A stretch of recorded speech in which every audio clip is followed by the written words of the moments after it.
ছুড়ে দিয়েছে।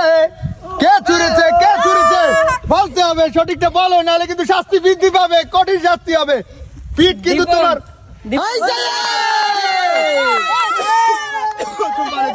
পেরে দিয়েছে। এবার আরেকটি বেলুন, পানি ভর্তি বেলুন ছুড়বে পিঠের উপরে। ছুড়ে দাও, ছুড়ে দিয়েছে। এবারে কি পারবে? পারবে? চিনতে ভাবে, চিনতে সুন্দর ভাবে বলো। মাহমুদ রাইট, সঠিক। শাস্তি ভোগ করে দীপন। এবারে নিয়ে এসেছে মাহমুদকে দ্বিতীয়বারের জন্য। চারটি বেলুন ফেটেছে মারো দীপনের পিঠের উপরে। এবারে মাহমুদের মেরে দিয়েছে। বলো, চেষ্টা করো, সঠিকটা বলো। ভুল, ভুল। শাস্তি বৃদ্ধি পেল দ্বিতীয়বারের জন্য। একটি বেলুন ফেটেছে। এবার সে কতটি বেলুন তার পিঠের উপরে ফাটে সেটাই দেখার বিষয়।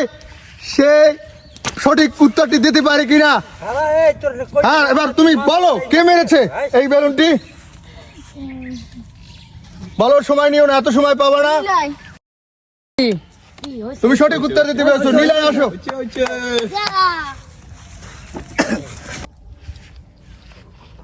পানি ভর্তি বেলুন ছুড়ে দিয়েছে।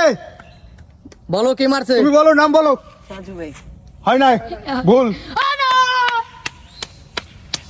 আরেকজন ছুড়ে দিয়েছে বেলুন, ফেটেছে। মাহমুদ রাইট, সঠিক হয়েছে। তুমি ওঠো, তুমি বসো। দেখা যাক কে কতক্ষণ বেশি সাজা কাটে, কার শাস্তি সেটাই আমরা দেখব। পানি ভর্তি বেলুন এবারে বসেছেন মাহমুদ।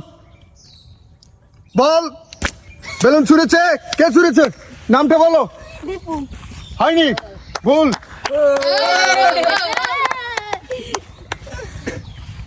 একটি বেলুন ফেটেছে। কে? সাজু ভাই। হইছে। তোমার দুটি বেলুন ফেটেছে তোমার। সাজু ডাকুয়া, দেখা যাক সে কতক্ষণ শাস্তি ভোগ করে। এই বেলুনের যন্ত্রণা তার পিঠে কতক্ষণ বাজে, পিঠের উপরে আঘাত হানে। মেরেছে, কে মেরেছে বলো। তুমি পারো কিনা বলো। মাহমুদ হইছে। কোনো আবারও দ্বিতীয়বার জন্য এই বেলুনের শাস্তি ভোগ করার জন্য এসেছে। এবার বল ছুড়ে দাও। কে মেরেছে বলো তুমি।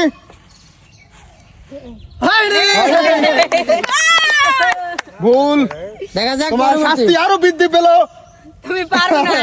তুমি চেষ্টা করো। দেখা যাক পরবর্তী। আরো কতটি বেলুন আর পিঠে ফাটে, দেখা যাক। কি মারছে অনেক বলো। কষ্ট, যন্ত্রণা ভোগ করতেছে। হয়নি, আবারও ভুল।